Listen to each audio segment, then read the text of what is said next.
You were never just listening to what someone said. You were listening to how they said it. The pause before the answer. The word they chose instead of the word that would have been easier. The thing they almost said and then did not. While everyone else moved on, you were still there, running it, replaying it, trying to figure out what it meant. And the exhausting part is not that you do this, it is that you cannot stop.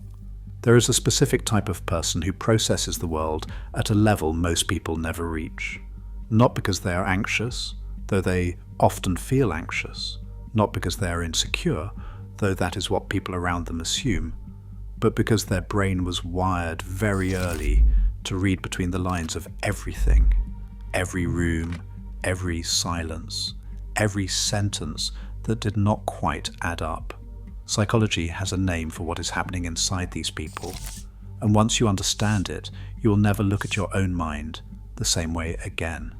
Today, we look at 5 signs that are almost always present in people who are always the overthinker.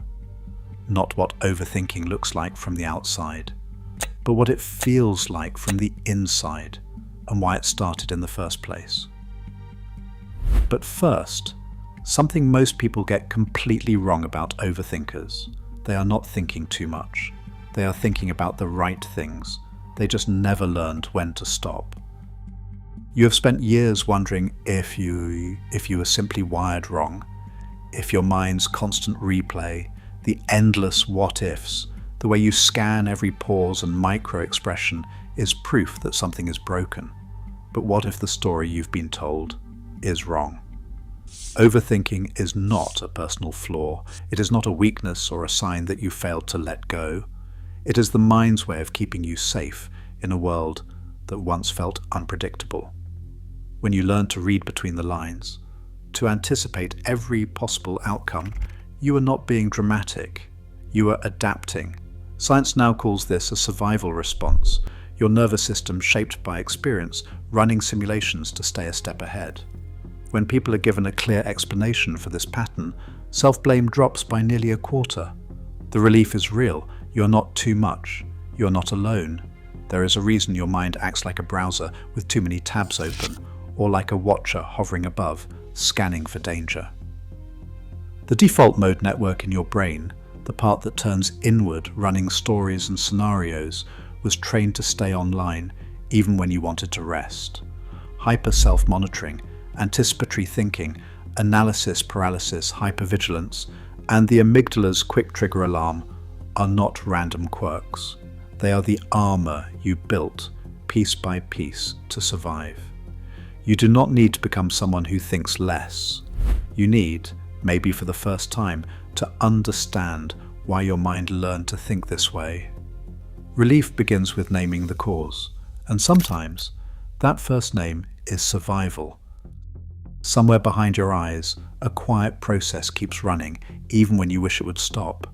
You try to focus on the present, but your mind is already opening another tab, replaying a conversation, scanning for a missed signal, sorting through what was said and what was only implied. It feels like you are holding 20 browser tabs open, each one looping a different moment, a different what if. This is not just habit. It is a pattern built deep in the wiring of your brain, a network called the default mode network, the DMN, that comes alive whenever you turn inward. For people who overthink, the DMN never really signs off. It is like a late-night radio host who refuses to play the last song, keeping the internal talk show going long after the world has gone quiet. Neuroscientists have measured this. In people who score high on rumination, those who cannot help but revisit old worries, connectivity in the DMN is modestly higher, with effect sizes between 0.35 and 0.45. When researchers ask someone to dwell on a regret or a worry, connections in the DMN spike even further, a transient surge that mirrors the mental replay you know so well. This is not just a feeling, it is a real, observable change in how your brain's storytelling circuits sync up. The tabs that never close are not a failure of willpower, they are the echo of a mind that learned to stay on guard, to keep every possibility in view. You are not imagining this. The loops are real, and the science can see them. There's a moment so familiar it's almost invisible, when you are no longer just living your life, but watching yourself live it. You might be sitting across from someone, nodding at the right places, but part of you has floated to the ceiling, observing every word, every gesture, every flicker of emotion on your own face. Your mind splits in two, one half trying to be present, the other half running a silent audit, scanning for mistakes, measuring each pause, weighing every possible interpretation. This is not just self-awareness, it's hyper-self-monitoring, a kind of internal surveillance that never truly goes off duty. Scientists have tried to measure what this costs. In lab studies, people asked to ruminate just for a few minutes, solve fewer problems, make more errors, and recall less of what they've just read. Their minds get tangled in the act of watching themselves think, like a chess player trying to play both sides of the board at once. The default mode network, already humming in the background, ramps up even further. The result is a loss of presence. You might hear the words in a meeting, but your attention is split. Half of you replaying what just happened, half of you rehearsing what you'll say next. This constant self-audit is not a conscious choice. It's a nervous system on high alert, trained to spot every possible misstep before anyone else can. The cost is subtle but real. You miss the warmth of the moment, the simple ease of being here, because part of you is always hovering just above, taking notes. The mind watching itself from the ceiling is not a flaw, it's the price of safety in a world that once demanded vigilance. You walk into a room and the air shifts just slightly. Someone's voice lingers on a word, or their eyes flick away for a moment too long. Most people would not notice, but you do.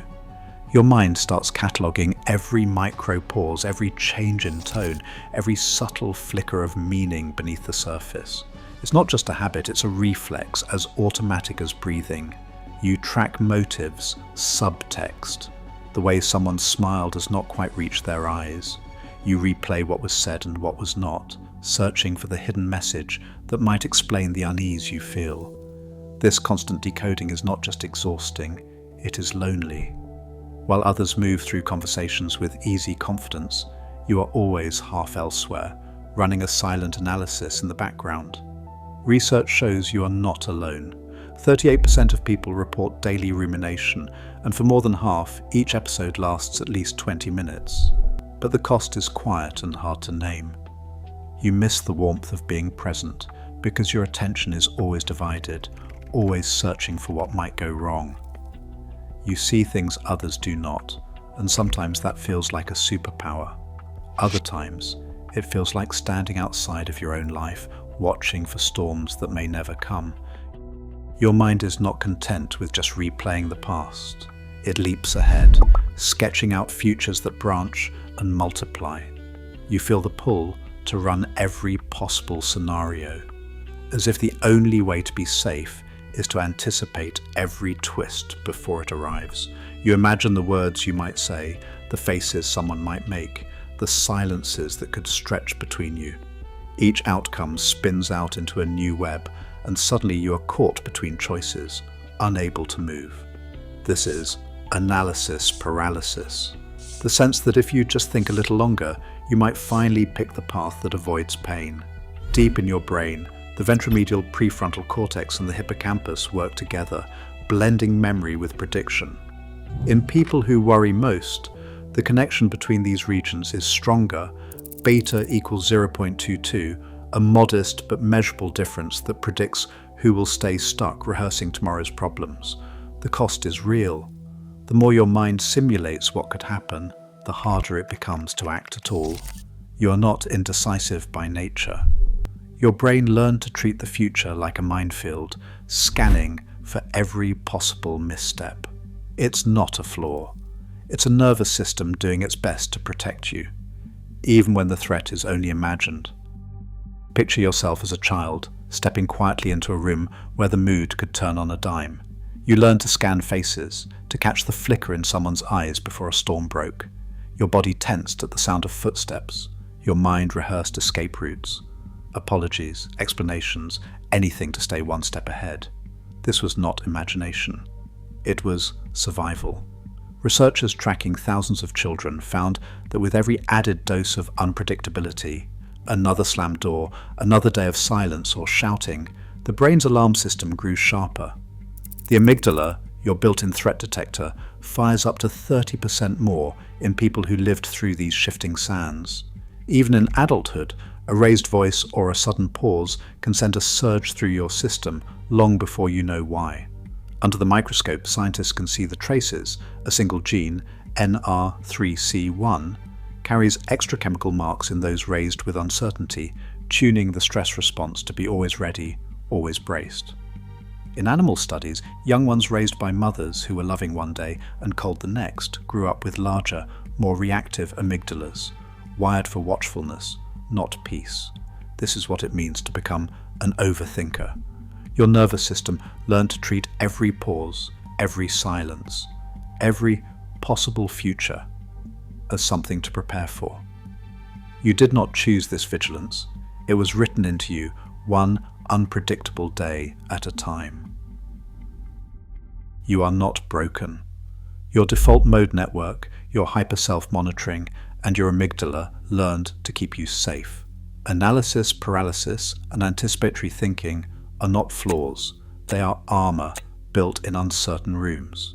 The world tells you to think less. What you need is proof you can finally rest. Share your story below.